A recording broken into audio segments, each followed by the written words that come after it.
소유가 아닌 빌리는 것, 그러니까 대여를 하는 이런 이른바 공유경제 서비스가요 조금씩 발을 넓혀가고 있습니다. 제일 처음 생각나실 게 아마 최근에 논란이 되고 있기 때문에 카카오 카풀이겠고요. 또 에어비앤비 같은 숙박 공유업도 있습니다.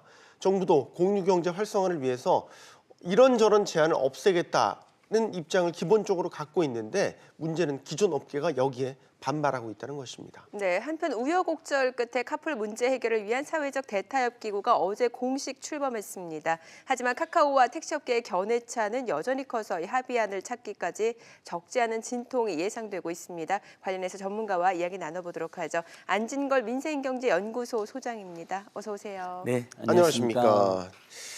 일단은 우리가 공유경제라는 개념 정립부터 좀 얘기를 들어보고 시작할까요? 예, 아직은 생소한 개념이죠. 어떤 토론회장에서 제가 질문하는 걸 보니까 어떤 분은 공산주의하고 무슨 차이겠냐라고 물어본 분도 있더라고요. 공산주의와 비교를 하셨군요. 그러니까 저기는 이제 공동생산, 공동분배하는 이제 원시공동체를 가정한 건데 이건 자본주의, 첨단 자본주의에서 영어로 이제 우리가 쉐어링 에코노미라고 하는데요. 예. 아까 앵커가 말씀하신 한 번 생산한 제품을 여럿이 빌려 쓰거나 나눠 쓰는 협력적 소비를 바탕으로 한 경제입니다. 대표적으로 아까 말씀드린 것처럼 뭐 카풀도 공유경제 한 예로 꼽히는데요. 제일 세계적으로 보편화되어 있는 차량 공유 서비스겠죠. 네. 왜 집집마다 개인마다 차를 가지고 있느냐. 사실 24시간 다 운행하는 거 아니잖아요. 그렇죠. 하루에 뭐 서너 시간 운행하면 많이 운행하는 경우인데 그것을 나눠서 쓰면 훨씬 더 효과적이지 않느냐. 그래서 독일에서는 가장 공유경제로 많이 드는 게 이런 겁니다. 우리가 집집마다 젖소를 키우면서 우유를 먹고 있지 않느냐. 네. 우유는 먹되 젖소는 예를 들면 농장에서 공동체적으로 관리하고 있지 않느냐. 이제 네. 이런 예를 많이 들거든요. 집집마다 젖소를 키울 필요는 없다라는 예를 많이 드는데 그 예가 아주 적당한 예가 아닌가 생각해 봅니다. 네. 자, 그래서 문재인 정부는 지난해말 이제 경제 활력 대책 중 하나로 공유 경제 활성화에 박차를 가하고 있습니다. 그 중에서 이제 공유 숙박 로드맵 내용을 좀 먼저 살펴볼까요? 예. 카풀은 지금 논쟁 중이고 앞으로 예. 이제 근데 차량 공유 서비스인 카풀보다 숙박 공유 서비스인 이제 공유 숙박은 더 파급이 크다. 그래서 벌써 반발이 작지 않은데요. 일단 올해 연내에 공유 숙박을 허용하겠다는 게 올해 1월 9일 날 정부의 중요한 방침 중에 하나입니다. 네. 지금은 외국인 민박에 내국인 민박은 불법으로 되어 있거든요. 그래서 다만 이제 집주인이 실거주하고 연 180일 내에 민박을 이제 내국인 민박까지 허용하겠다는 것인데요. 사실은 집이 비어 있거나 방이 비어 있는 경우가 꽤 있지 않습니까? 네. 이런 경우에 어쨌든 공유 숙박을 활성화시켜서 공유 경제를 다시 밑바닥부터 키우겠다는 것인데 기존에 숙박을 하던 분들 입장에서는 지금도 공실이 50%가 넘는데 이건 날벼락이다라는 반발이 엄청 큰 것이죠. 그래서 저는 이 공유 경제가 우리가 가야 될 길이긴 하지만 예전에 산업혁명 초기에 그 말과 관련된 노동자들이 그 차량이 도입되고 기차가 도입되니까 막 반대했다는 이야기가 나오면서 새로운 시대로 진입을 어리석게 방해한 사례로만 나오잖아요. 근데 그런 측면이 분명히 있긴 합니다. 네. 다만 기존에 어쨌든 지금 한국 사회가 실업도 심각하고 사회복지도 여전히 열악한 상황에서 택시 노동자들이라든지 숙박에서 종사하는 분들의 생존권을 옛날처럼 어리석은 저항이라고 무조건 치부하기에는 어려움이 있다. 그건 좀 과도한 면이 있다. 그래서 굉장히 지혜를 잘 모아야 된다 이렇게 생각해 봅니다. 알겠습니다. 자, 지금 우리 사회에서 일어나고 있는 모습들입니다. 기존 업계에 있는 사업자들 계신 분들은 이렇게 공유경제 활성화에 대해서 그렇게 달갑워하진 않는 그런 네. 분위기입니다. 지금 앞서 말씀드린 대로 이제 숙박을 공유하는 에어비앤비 같은 숙박 공유가 또 하나의 화두로 떠오르고 있죠. 이와 관련해서 기존 업계 입장 얘기 한번 들어보겠습니다. 대한숙박업 중앙회 정경재 회장 연결돼 있습니다. 안녕하십니까? 안녕하세요. 예, 안녕하세요. 네, 단도직입적으로요. 지금 고민하고 있는 부분, 업계가 고민하고 있는 부분 어떤 겁니까? 예, 제일 먼저 공유경제라는 이름 하에 공유 숙박을 도입하게 되면은 제일 먼저 경제 살리기하고 일자리 창출 정부에서 이야기하고 있거든요, 지금. 네, 근데 경제 살리기에서도 거꾸로 역행하는 거고 일자리 창출에서도 거꾸로 역행하는 거로 보고 있습니다. 우선 우리 이익을 우리 숙박인들의 그 생존권을 보장하자는 그런 취지보다도 지금 현재 대한숙박업 중앙회 그 소속 회원이 3만 명이고 민박협회 회원이 2만 5천 명입니다. 그런데 자 뭐가 제일 먼저 문제가 되느냐면은 그 경제 살리기에서 역행하는 거는 일단 관광에 의한 젠트리피케이션이 일어납니다.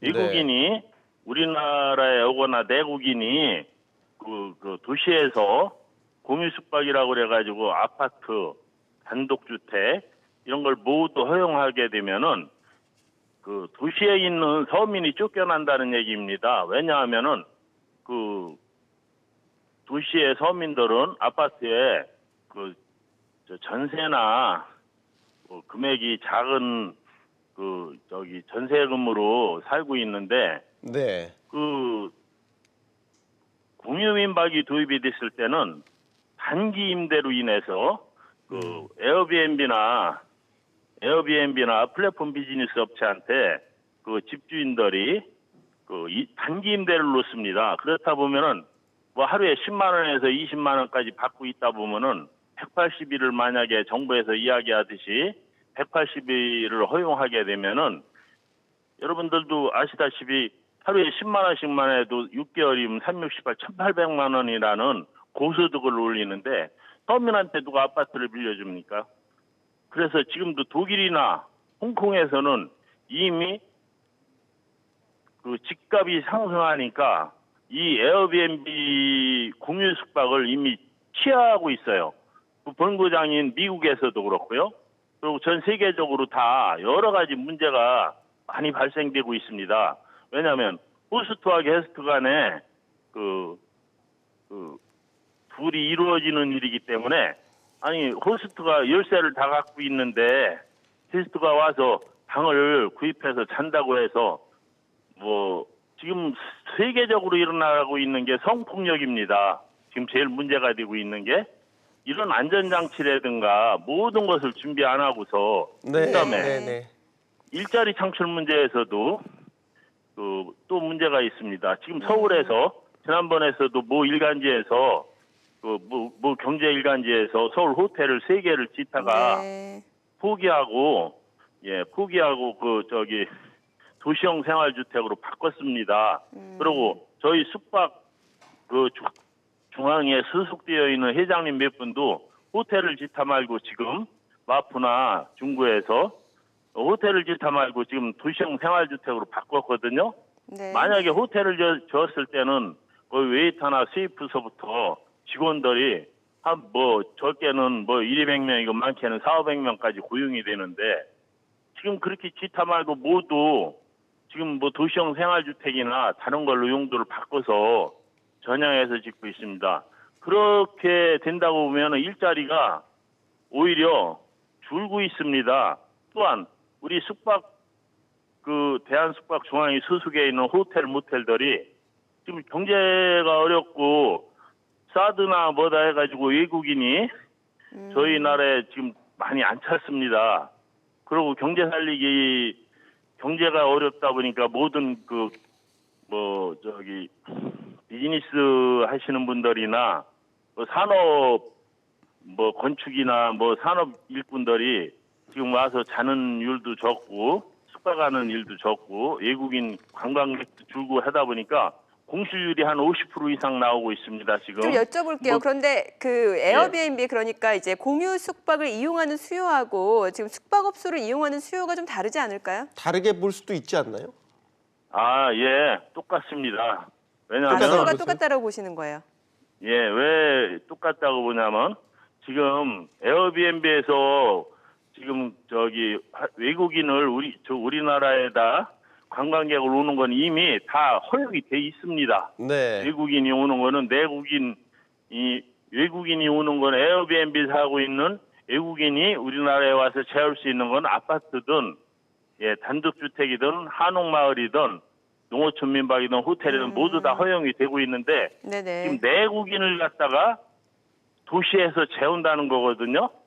내국인을 도시 민박을 만들어서 재운다는 건데 지금 수요와 공급이 수요와 공급이 아까도 얘기했듯이 그 농어촌 민박하고 호텔 모텔에서 이미 50%의 공실률을 갖고 있는데 거기에다가 또 아파트나 단독주택을 모두 허가를 내준다 그러면 50%가 아니라 지금 뭐 저희 호텔 모텔이나 네. 농어촌 민박에서는 공실률이 뭐 이제 뭐 70%가 넘는다고 보고 있거든요, 전망을. 네. 그렇게 하다가 보면 지금도 종업원을 다 내보내고 주인들이 직접 운영하는 데가 지금 다 거의 다 그렇게 운영을 하고 있습니다. 힘이 들어서. 예. 왜냐하면 그런 과정 중에서 또 이런 그 공유 숙박이라는 걸 도입한다고 하면은 뭐 더욱 어려움이 가중되지 않겠습니까? 지금 뭐 예를 들어서 이제 뭐 180을 제한한다든지 뭐 업계에 지원하는 지원책들도 있잖아요. 이런 걸로 좀 부족하다고 보시는 건가요? 네, 제가요 공청회에 지금 뭐 4차 산업혁명위원회에서 해오튼 토론서부터 공청회 한 30회 이상 나갔습니다. 네. 그런데 그 지원이라는 것은 그냥 일반에 그 우리가 피부에 와닿는 건 하나도 없습니다. 지금 얘기를 들어보면은 네. 예 무슨 뭐 대출이라든가 무슨 뭐 그걸 뭐 정부에서 직접 할 수 있는 것도 아니고 네네. 은행에서 하는 일인데 은행에서는 오히려 더 우리 숙박업소 그 대출 문제를 더 규제를 하고 있어요. 계속 앞으로도. 네. 예, 그러기 때문에 그런 문제는 뭐 하나 와서 피부에 닿는 것도 없고 혜택도 예. 전혀 저희한테 오는 건 없습니다. 알겠습니다. 알겠습니다, 회장님. 오늘 말씀이요 여기까지 듣도록 잘 하겠습니다. 들었습니다. 예. 고맙습니다. 네, 대한숙박업중앙회 정경재 회장이었습니다. 업계 우려가 상당히 크군요. 예. 네. 이렇게 듣고 있으니까 애절합니다. 공실률이 50%인데 앞으로 뭐 경우 공유민박이 허용되면 이제 자기들 망한다는 말씀이시잖아요. 그래서 오죽하면 우리 이제 카풀 허용 때 그 논의 때 우리 택시사님 두 분이 또 안타깝게 유명을 달리한 일도 있지 않았습니까? 네. 그래서 이 문제가 만만치 않은 문제다. 다만 국민들 여론이라든지 이런 그 일반 심중의 여론 들어보면 예를 들면 카풀 서비스 때도 네. 택시 어떤 불친전이라든지 승차거부라든지 출퇴근 시라든지 심야 시간대 잡기 어려운 걸 감안해가지고 허용하지 않은 여론이 압도적으로 높거든요. 네. 근데 이 공유 숙박도 어떻겠습니까? 사실 지금 우리가 이제 조금 허름한 어떤 여관이나 모텔을 이용해도 하루에 5, 6만 원은 드는 상황입니다. 근데 이 공유 숙박은 보면 평균적으로 지금 한 3만 원, 4만 원. 그보다 더 저렴하게 이용할 수가 있고 또는 예를 들면 호텔이라든지 이런 모텔 같은 데를 또 선호하지 않고 민박을 선호하는 또 수요도 일부 있거든요. 그러니까 국민 입장에서는 우리 뭐 TV 프로에서 봤던 뭐 제주도에서 한 달 살기, 부산에서 한 달 살기를 서울에서 한 달 살기, 다른 도시에서 한 달 살기 이렇게 예를 들면 일주일 살기, 한 달 그런, 살기 예, 프로그램도 비슷하게 나왔죠. 여러 유형으로 자기가 하고 싶은 동네 주변에서 네. 또는 자기가 마음에 드는 이걸 또 연결해주는 플랫폼들이 다 있지 않습니까? 온라인에서 네. 그걸 보면서 더 저렴하게 지리적으로 유리하게 선택해서 이용할 수 있기 때문에 소비자들의 선호도는 매우 높다. 에어비앤비가 전 세계적으로 성공한 사례도 그런 점들이 작용된 것으로 보였을 때 방향은 이리 갈 수밖에 없지 않나 저는 네. 이렇게 저도 고민을 많이 하지만 알겠습니다. 네. 뭐 에어비앤비 그러니까 지금 숙박 공유 업계를 둘러싼 갈등을 보면 카풀 갈등이 좀 떠오르는 것 같아요. 이제 어제 사회적 대타협 기구가 출범을 했는데 여전히 이견치를 좁히지 못하고 있는 상황이고 어떻게 보십니까? 아까 우리 뉴스에도 나왔는데요. 네. 뭐 한 5, 6분 만에 그냥 끝나버렸다는 거 아닙니까? 그렇죠. 네. 근데 어쨌든 시작했다는 게 의미가 있습니다. 이런 이해 충돌의 시대에는 다양한 이해관계의 시대에는 결국은 대화 타협을 통해서 풀 수밖에 없잖아요. 그러니까 택시 노동자 두 분이나 안타깝게 사망한 불행한 지금 상황이거든요. 이 상황에서 일방적으로 밀어붙이면 아무리 공유경제가 좋은 것이다 하더라도 기존에 우리 어쨌든 사회공동체 이웃들이 일방적으로 생당하는 것은 우리 사회가 또 고민해 볼 수밖에 없지 않습니까? 그래서 어제는 조금 뭐 감정적으로 앙금이 남아있었던 부분이 표출돼서 일찍 회의가 끝냈지만은 다음에는 어떻게 공존하고 상생하는 비책을 찾아봐야 된다 이렇게 생각합니다. 근데 다만 이런 지적은 있습니다. 정말 공유경제 전문가들 토론회 저도 토론자로 가서 나가봤는데요. 아니 카풀 호텔 공유경제냐? 그거 원래 쓰던 거 아니냐? 사실 우리끼리도 예전에 하기도 하잖아요. 뭐 저 네. 멀리 있는 친구 누구 결혼식이면 4명이 타가지고 뭐 각자 2만 원씩 내가지고 뭐 차비도 하고 또 이미 있었던 건데 주유비 정도 예, 같이 내면서 다만 출퇴근 시 택시 잡기 어려우니까 일종의 대기업이 이제 예를 들면 카카오가 지금 또 중소기업도 아니잖아요. 지금 다른 공유경제는 중소기업들이 많이 진출합니다. 네. 근데 대기업이 아이들 상품 하나 내놓은 건데 마치 그 공유경제 상징처럼 이야기되는 것은 과도하다 이런 지적을 실제로 하시더라고요. 그래서 정말 공유경제가 있는 부분을 지원해줘야 그리고 뭐 벤처 IT 스타트업들이 하는 데를 지원해줘야지 카풀 공유경제의 대명사인 것처럼 이야기되는 건 맞지 않다. 그러니까 예를 들면 저는 우리가 공유경제에서 가장 쉽게 이야기될 수 있는 게 도서관이거든요. 집집마다 막 도서관을 짓고 책을 다 두지는 않을 그럴 필요가 없잖아요. 그쵸, 같이 보면 되죠. 동네마다 아주 좋은 도서관이 있어서 가꾸면 정말 풍요로운 우리 문화생활을 하는 것처럼. 그다음에 공유차 같은 경우도 차량 공유 서비스 같은 경우도 차 한 대가 공유차 한 대가 개개인 소유하는 차 9대 역할을 한다는 겁니다. 이 시간을 분석해 보니까. 그럼 제일 먼저 떠오르는 게 주차난도 없어질 테고. 네. 그렇죠? 굉장히 그러면 그 도시의 부족한 공간 문제도 해결이 되는 것이거든요. 그러니까 바로 예를 들면 이런 방향으로 가야 된다는 생각은 저도 딱 들고 아마 시청자들께서도 그게 맞는 것 같다는 느낌을 드실 거예요. 다만 방금 숙박업이나 그 택시사님들처럼 급격히 일자리를 잃게 될 우려가 있는 게 분명한 사실이기 때문에 이 부분은 저는 사회적 대타협을 통해서 풀 수밖에 없다. 네. 좀 더 그게 고통스럽다 하더라도 계속해서 만나서 서로 대화하고 타협하고 상생할 수 있는 조건을 찾아야 된다. 물론 이렇게 되면 앞으로 택시 노동이라든지 숙박업으로는 신규 진출은 줄어들겠죠. 그리고 이제 또 그만두신 분들이 있을 때 자연 네. 감소분이 있을 테고 이러다 보면 예를 들면 공유 경제랑 공존할 수 있는 가능성이 있지 않겠습니까? 이제 이런 조금 시간을 두고 서서히 도입하는 지혜도 필요한 것 같습니다. 그러니까 대세를 거스를 수는 없는 거는 누구나 다 알고 네, 있고 맞습니다. 여기에 대한 예. 수요도 분명히 있다는 걸 우리가 다 일단 우리 분야별로 다 해결이 국민들과 되고 있잖아요. 소비자들이 좋아하십니다. 그건 여러 여론조사를 통해서 나타나고 있습니다. 그러니까 하나도 양보할 수 없다. 이런 식의 태도로 협상을 일관하는 건 문제가 있다. 예, 그러니까 라고 안타까운 보는 것이죠. 희생까지 이제 감수하면서까지 이제 반대하신 건데 그게 국민들 보기에도 당사자들 보기에도 바람직한 방향만은 아닌 것 같다. 다만 일방적으로 밀어붙일 일은 분명히 아니다. 물론 왜? 아니죠. 예. 어쨌든 지금 현재 우리가 일자리난을 겪고 있고 이분들이 또 다른 자영업으로 가면 거기는 또 자영업대로 지금 과잉 진출되어 있지 않습니까? 네. 거기다 노후가 불어나고 사회복지가 아주 열악한 상황이란 말이죠. 근데 갑자기 그냥 받아들여라 공유경제가 세계적 대세니까 이러기에는 너무 폭력적 면이 있습니다. 그리고 실제 그 과정에서 희생되는 분들까지 나오지 않았습니까? 그러니까 제 말씀 다시 한번 말씀드리면 이런 이제 공유경제가 논의될 때 이미 그 새로운 진출이 줄어들게 됩니다. 네. 누가 이제 택시기사 하려고 할 거고 누가 숙박 다시 하려고 했습니까? 이런 진출이 줄어드는 부분하고 그다음에 자연 감소분들이 계속 나오지 않습니까? 네. 그러면 다른 예. 나라에서는 지금 이 같은 갈등을 어떻게 풀어가고 있습니까?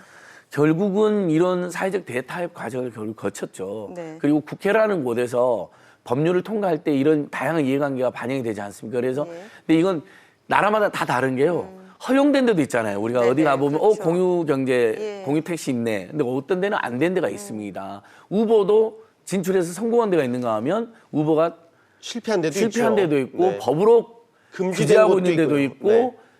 우버 말고 다른 형태의 이름으로 차량 공유 서비스가 허용되고 있는 데도 있거든요. 그러니까 예를 들면 한국에서도 지금 일반 승용 택시는 안 되잖아요. 네. 최근에 그래서 국민들이 많이 이용하는 게 타다입니다. 타다. 네, 타다. 예, 이건 이제 승합용이어가지고 법의 규제를 피해서 지금 출시가 됐거든요. 네. 그러니까 이것만 봐도 결국은 공유경제로 가는 건 어쩔 수 없다.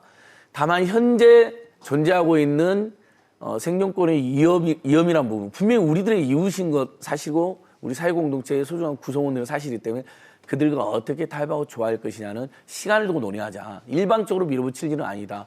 그리고 공유경제가 지금 한국 경제를 살리는 유력한 대안으로 공유경제가 당장 한국 경제를 살리는 것도 아니지 않습니까? 오히려 네.